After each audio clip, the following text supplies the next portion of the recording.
assiduously as I talk to you. Not only did Lionel Messi score a goal, Argentina are 2 goals up against France, the defending champions. Angel Di Maria was in the first 11, and I was talking alongside Abiodun I think just before we came on air, saying that this time around that Scaloni decided to tweak his formation a bit and bring in Angel Di Maria. Was that not going to be a little controversial? And look at what he has done. 1 goal, 1 assist. Well, FPL standard, because once you get the penalty, it is an assist. So 2 goals it is.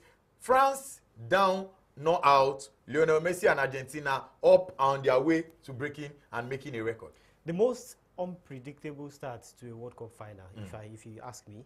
And Lionel Messi, you just have to embrace you just have to embrace the euphoria around him and his Argentine teammates. And while we were talking before the kickoff of the first half, one thing we were saying was cracking under pressure, and the rest of his teammates coming to the party. Exactly what we saw in the first 45 minutes as well. So if it was not going to be about him, if it was going to be about Argentina, then we'll definitely see something special. And that was what we saw from Angel Di Maria. The only reason he's not been starting since his involvement in the group stage was because of some injury problems that he had. And watching from the bench, you see it in his eyes. He wants to be there. Of course. Anytime you see him on the pitch too, you know he wants to be a part of it. He was in tears after his goal. So you can imagine at the biggest stage of football, winning it for the 3rd time for Argentina. They are on the way to winning it for the 3rd time for Argentina. Halfway done. They're halfway done. And 2 goals. And it will have been a little bit lighter to say France will be able to pull something in the second 45 minutes if they had got a goal before the end of the first half. And look at Didier Deschamps. He responded instantly with 2 tactical changes. I've not checked, but I think this is probably the first World Cup final that 2 substitutions were done immediately. Olivier Giroud out. And look at who he took out. Ousmane Dembele, Olivier Giroud out. It tells you much about what he intends to do and what he was not getting. So let's hope they will be able to tweak that. But I hope 45 minutes, when you are leading 2 goals up, in a World Cup final, or in any game as it is, 2 goals up, and you only need to advance or go into the next big to achieve the next big thing. I don't think what you will do for the rest of 45 minutes is to ensure that you lock the game. And I won't be surprised if I see Argentina coming back in the second 45 minutes to just do that. All right, very quickly, the most controversial part of the game, that penalty. A penalty or not?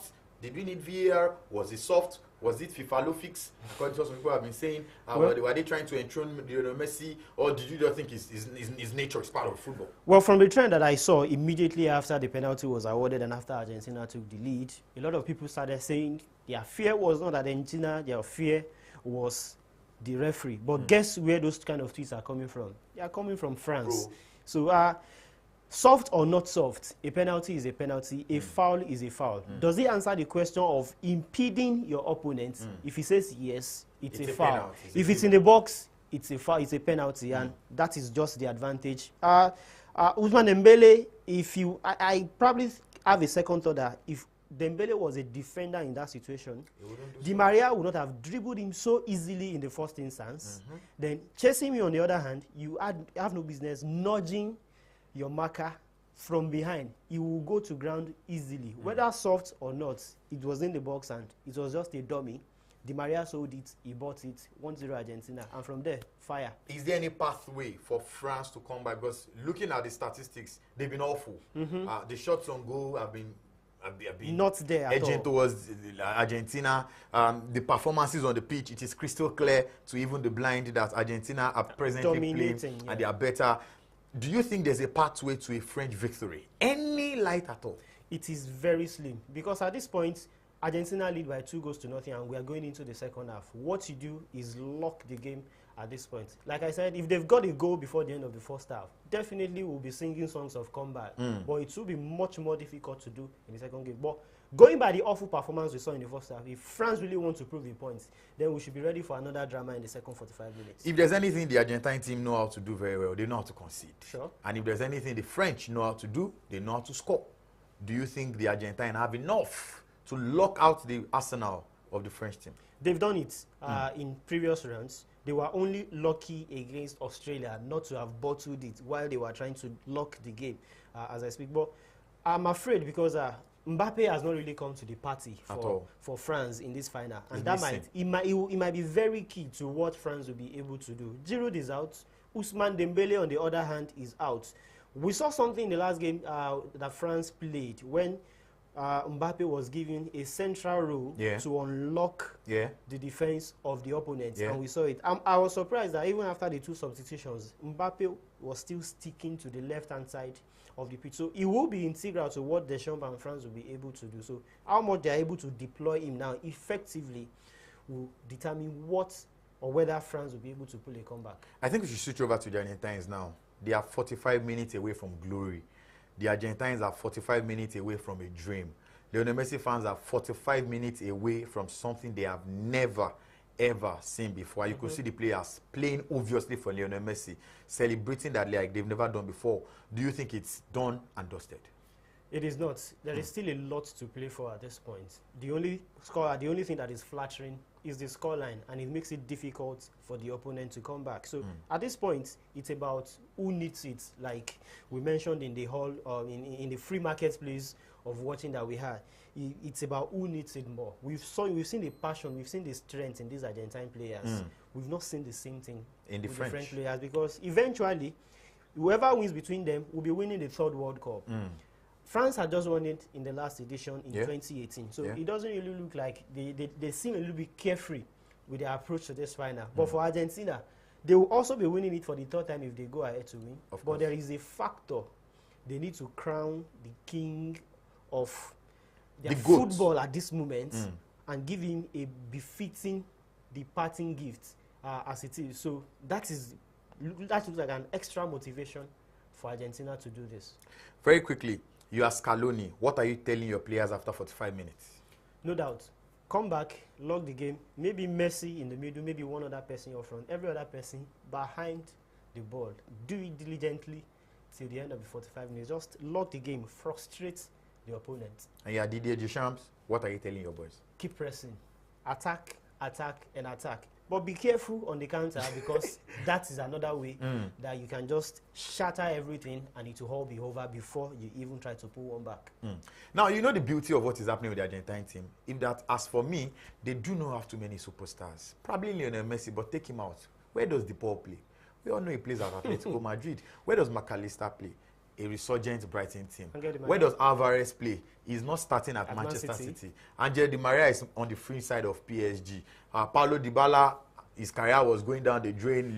Jose Mourinho rescued him. He's a spectator at this World Cup. And he has been a spectator. So look at the boys around Lionel Messi.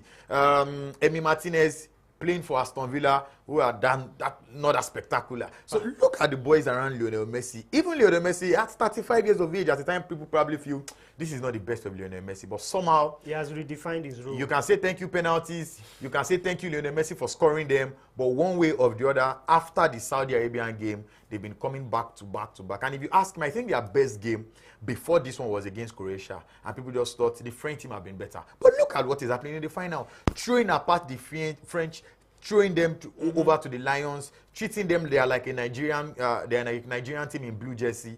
What is happening on that pitch of play? I think whatever has happened to Argentina before this final rubber stamps the logic of saying they will win the World Cup, because they've lost the first game. They lost the first game against Saudi Arabia. And like you said, we saw a game between Croatia and Argentina in the semi-final, and it looked like Argentina have played their best game so far. And on the other hand, we were wondering if Croatia were that poor, because we've also seen them before that game, and a lot of us gave them the chance to at least give Argentina. I mean, they defeated Brazil. And of course, so it was as if we were unable to decide whether Croatia were that bad or Argentina were really good. So, but coming into this final, we've seen the strength, we've seen the vigor, and just displacing Argentina, they made it so easy. But beyond making it so easy, we saw the vigor, we saw the strength in the Argentine players, and just highlighted some of the players that are there. Perhaps they were not paying attention to many of them. Perhaps they were not giving them the kind of close marking that they need, even literally on the pitch. Maybe that is why France find themselves in the situation that they have. But a lot of things have to change within 15 minutes, and let's see how they will be able to execute it in 45 minutes. But to have considered two, it's a lot of work. Even the Nigerian team may not capitulate. Well, a Nigerian team conceding, you can only imagine. It's a matter of but and if. And prayers. We just diagnosed or x-rayed the Argentine team. I think we should do the same to the French. Look at them. Hugo Lloris, probably not with a spectacular Tottenham Hotspur. Kylian Mbappe at the very top of his game, playing for Paris Saint-Germain. One of the major controversies of the season. I mean, just after the end of the season, the summer. Real Madrid or PSG, but we all knew what happened. Olivier Giroud, look at him with AC Milan. Reviving his career with AC Milan. Just a Antoine Griezmann. Antoine Griezmann. He's been dangling between clubs. Barcelona, Atletico Madrid. But he's now at Atletico Madrid again, a club mate of DePaul. And looking at the team they have, we all have said many times that they have a team for a first game, and they equally have a team for a second game. But this time around, the game has mesmerized everybody. I don't think even the best of Messi fans will have seen a 2-0 first half scoreline. First half, as quickly as that. Before the half-hour mark, it was already tilting towards Argentina. But let's pay attention to France. From the first game, we saw the character. They won as convincingly as they should have won in their first game. In the second one, they came up again. We saw the class that Mbappe brings into the game. Their third game, they were defeated by Tunisia. Yeah, with the second team. But from the round of 16 again, they brought back the A game that we saw. But maybe we were carried away because one thing that we didn't pay attention to is the depth in squad that probably will have changed things a lot. Karim Benzema was not replaced in the French team squad for the World Cup. So he's getting a medal one way or the other. Eventually. Yeah. In the midfield too, they had to stick with some guys. Two key players were missing, Conte and Paul Pogba. Yeah. But they had Andy Rabiot, they have Tchouaméni, and they had some other number of guys. But look at the tactical change that Deschamps even made before the end of the first half in that game. He bought N'Golo Muani and Thuram. Imagine if it was a Karim Benzema starting, Olivier Giroud coming in. Nkuku on the bench and replacing someone on the wings probably or Ousmane even Dembele in the central row. So I think the depth for this kind of game. Are we going to blame the depth at this stage, Biodu? We were all saying they were spectacular. We were carried the boys away. That were called to. So apparently we've been carried. The boys that were called on have been a part of the party. Apparently we've been carried away, and we've not seen a team that will match them and stretch them as much as the Argentines have been able to do in the first half. And that is where depth comes to play. Look at Brazil against Croatia. Dalic went back to the bench and won the game from the bench. He had to stretch Brazil. Brazil played every minute of that game from 1 to 90, from 90 to 120. But Dalic had to do one thing even after conceding. He went back to his bench and Brazil had no answers.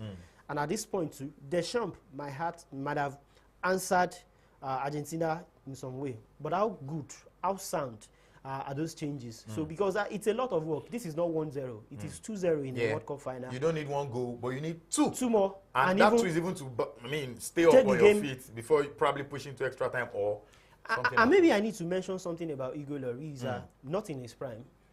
He has been in some normal form for France, keeping them in everything. And has there been any game that has passed that they've not been able, that they've not considered?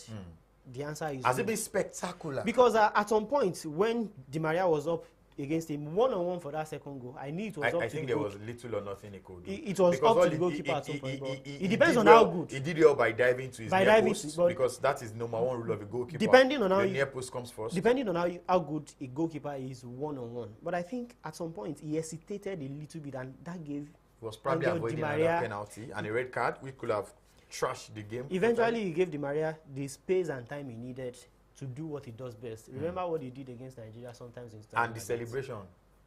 Love. Always on point.